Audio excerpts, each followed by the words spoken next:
disyuntor diferencial lo que hace es medir la diferencia entre la corriente de la fase y la corriente del neutro. Corriente no tiene nada que ver con la tensión. La corriente puede ser totalmente distinta de la tensión, sobre todo si tenemos electrodomésticos o aparatos que consuman de forma no lineal. Por ejemplo, variadores de frecuencia, por ejemplo, inverter, por ejemplo, cargadores de vehículos eléctricos, etc. Cuando nosotros tenemos una corriente que es no senoidal, de esta forma, por ejemplo, esta es la corriente típica que tiene un cargador de celular, una fuente switching, una lámpara LED o un montón de artefactos eléctricos, nosotros esta señal que no es senoidal podemos descomponerla en la suma de senos y cosenos, que nos quedaría una suma como este tipo. Fíjense que acá se están acumulando un montón que tienen la cresta justo en el medio y acá se van contrarrestando, y de esa manera todas sumadas nos darían una forma de onda de esta manera. ¿Qué pasa? Cuando empezamos a ver cuáles son las componentes de esta onda fundamental, empezamos a ver que tenemos muchas componentes de alta frecuencia. No quiere decir que esta onda tenga una alta frecuencia, quiere decir que para formar esta onda tendríamos que ir sumando distintas componentes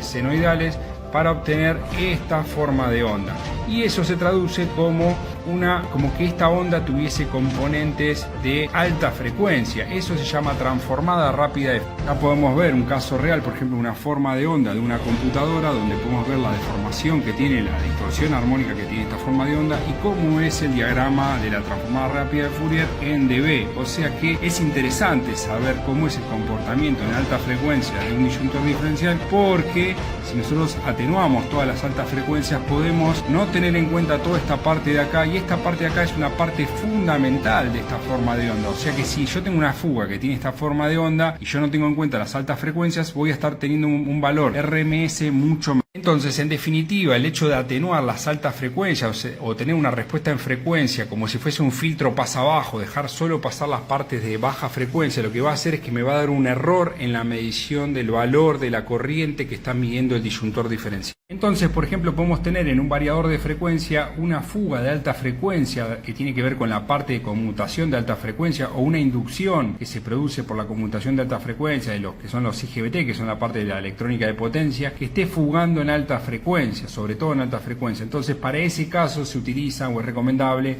utilizar, disyuntores de tipo F o de tipo B. Ese tipo de disyuntores se utiliza solo en el lugar donde tenemos ese tipo de artefactos.